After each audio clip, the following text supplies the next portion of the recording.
The Sheeran Looper range has recently been announced, so let's dive into the Sheeran Looper X features and see how it compares against the flagship loop station most of us are familiar with, the Boss RC-600.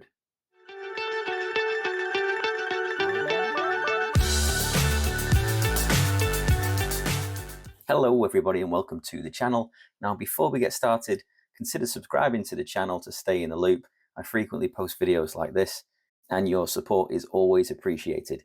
Now this week the live looping community were taken aback by the launch of two brand new loopers, the Sheeran Looper Plus and the Sheeran Looper X, both of which have been designed by Ed Sheeran and his production team in conjunction with Headrush. Now rumours were circulating that Ed Sheeran was working on something, but it's always surprising when something of this magnitude is launched, and we're obviously all interested in finding out what these things can do. Now this video will cover the Looper X, but I will make another video on its baby brother, the Looper Plus, very soon. First of all, let's talk about how it looks. Well, the first thing we noticed are the large pedals, not foot switches. Now obviously they have a larger surface area, they're die-cast aluminium, just like Sheeran's Chewy 2 pedal board, and the bottom line is they're easy to hit, robust quality pedals.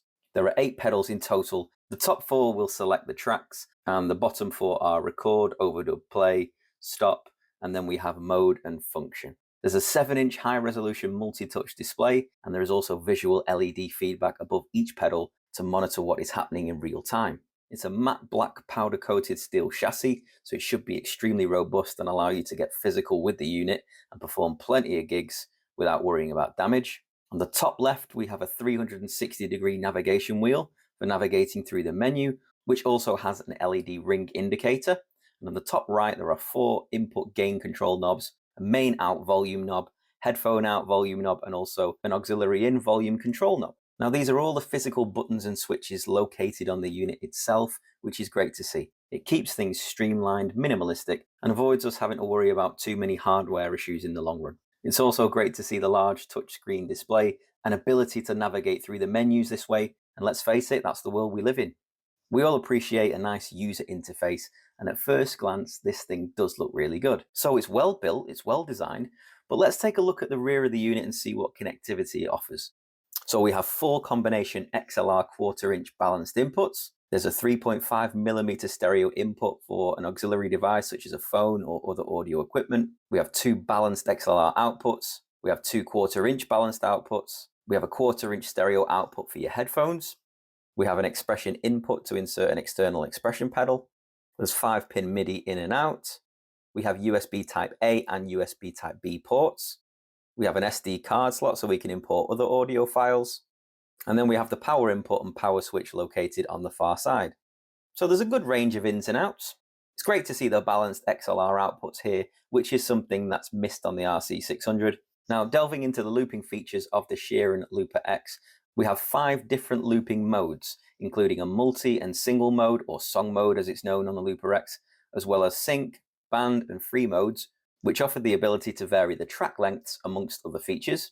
There's plenty of the standard looper functions, including record, overdub, play, stop, undo, clear, along with reverse, fade, the ability to bounce, transpose. We've got one shot, time stretching, amongst others. A total of 4 tracks. Now this could be an issue. If you're using more than 4 tracks on the RC, you would have to look at changing your workflow. But many RC-600 users don't take full advantage of all 6 tracks, so it might not be too much of a deal breaker for you.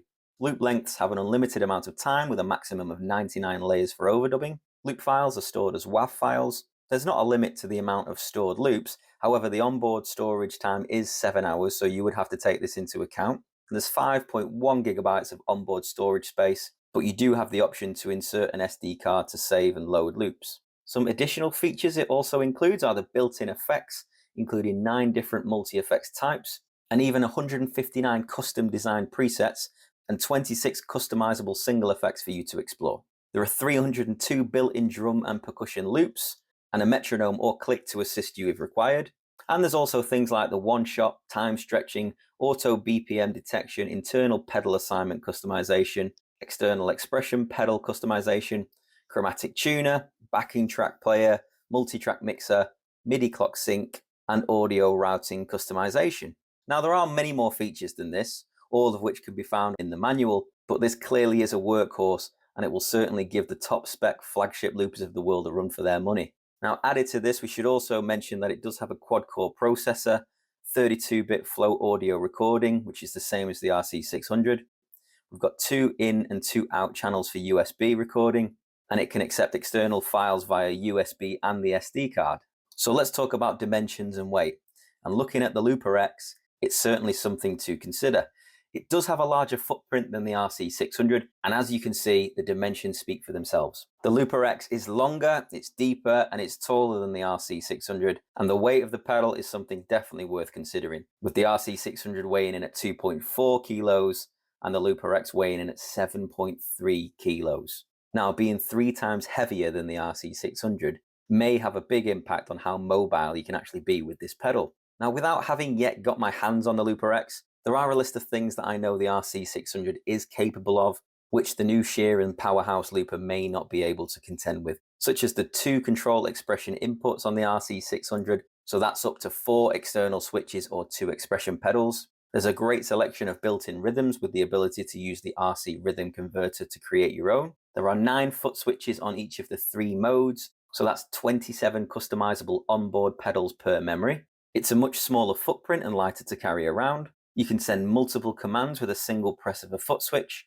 There's a great selection of internal effects, most of which are extremely usable and high quality, and you have the ability to route to 6 separate outputs. Now, I've obviously been using the RC-600 for a couple of years now, and I love the features and functionality it provides. Once you get used to the menu system, it's relatively straightforward enough to navigate through. But one thing I might like to see is a more up-to-date user interface. Perhaps Boss could look at introducing a larger touchscreen display in the future, as we are all used to those fantastic screens provided on our laptops, tablets, and phones. But then again, on the flip side of this, do we spend enough time on those screens already?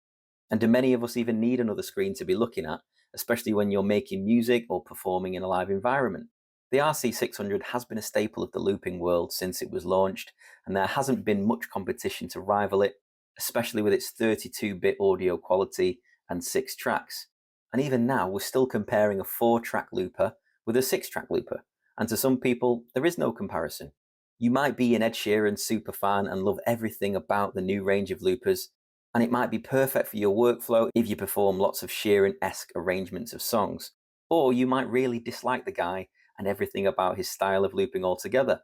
The bottom line is, whether you like it or not, he is good at what he does, and he has helped to create what appears to be a quality piece of equipment that has sparked a lot of interest. Now, you might be like me and want to see how others get on with the Looper X first and see if it really has what it takes to be the next big thing in the live looping world. Or you might just want to get your hands on one as soon as possible. Personally, the RC-600 is more than enough for my needs at the moment. However, I would certainly be interested in checking out the new Sheeran Looper range if I could bring myself to parting with the cash, particularly the £1,200 or $1,300 for the Looper X. So, do you think the Looper X has everything you need, and is it worth it for the price? Or are you sticking with the RC-600 because of its additional features, and does that fit better with your workflow? Let me know what you all think down below. As always, thanks for watching everyone. Consider subscribing to the channel. Hit the like button if you found this video valuable. It really does help to support the channel. Thanks again for watching, and I'll see you in the next one.